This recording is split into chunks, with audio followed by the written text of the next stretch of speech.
lampu dan kipas masih terbuka? Kan tiada orang di dalam kelas ini.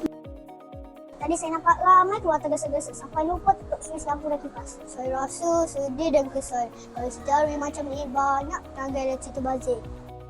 Ya, betul. Elektrik bukan percuma. Membazir tenaga juga boleh menjejaskan alam sekitar. Ya, kita sepatutnya lebih bertanggungjawab. Sebelum keluar kelas, kita perlu pastikan lampu dan kipas ditutup. Dan hari ini, kita semua sama-sama ingatkan kawan-kawan kita supaya jimatkan tenaga elektrik. Juga kalau kita buat jadual bertugas untuk memeriksa sebelum keluar kelas. Setuju. Dengan cara itu, kita dapat elakkan pembaziran tenaga elektrik. Sekatan atau serangan ke atas fasiliti minyak Iran akan mengurangkan bekalan global sekaligus boleh menyebabkan harga minyak melonjak melebihi $120 setong. Industri yang terutama sekali yang akan terkesan pada ketika ini adalah industri berkait dengan oil and gas. Semua boleh duduk. Baru ni, siapa tahu negara Amerika Syarikat dengan Iran, tahu tak perang tu boleh menyebabkan gangguan tenaga elektrik dan juga minyak. Bagaimana perang itu berkaitan dengan tenaga, cikgu?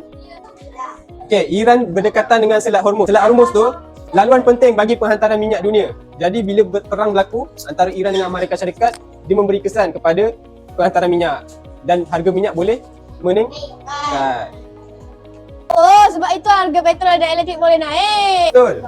Apabila bekalan tenaga berkurang, banyak negara mengalami krisis tenaga dan kos hidup menjadi lebih mahal.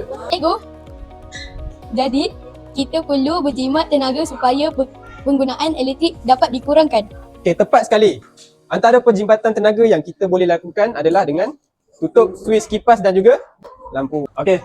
Kita juga perlu mencabut pengecas telefon setelah digunakan. Cikgu, jika semua orang berjimat tenaga, penggunaan elektrik dapat dikurangkan dan pembaziran dapat dielakkan.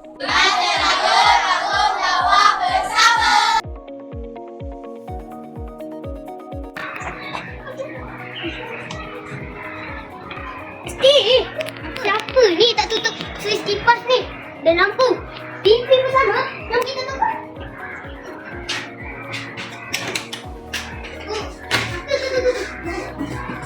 Elektrik sangat penting. Kita perlu berjimat supaya alam sekitar terpelihara. Kalau hujan ada sebelum keluar bilik atau kelas, pastikan semua switch ditutup. Tekan tenaga dengan bijak supaya demi masa depan yang cerah. Ingat, tutup switch, jimat tenaga.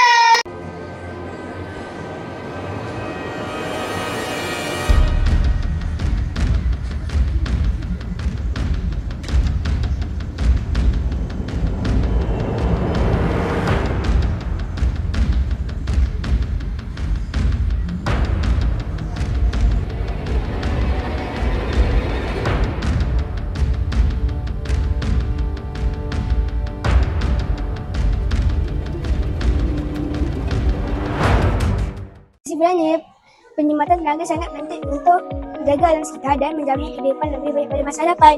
Betul. Jika semua orang menggunakan tenaga secara bijak, pembaziran akan dapat dikurangkan dan bumi kita akan lebih terpelihara. Selain itu, amalan ini juga boleh mengurangkan krisis tenaga global. Sebab kata pepatah, sedikit-sedikit nama-nama menjadi bukit. Amalan kecil boleh membawa ke perubahan yang besar. Oleh itu, kita perlulah mengamalkan sikap berjimat cermat dalam penggunaan tenaga. Jimat tenaga selamatkan alam sekitar. Tenaga jaga bumi sejahtera.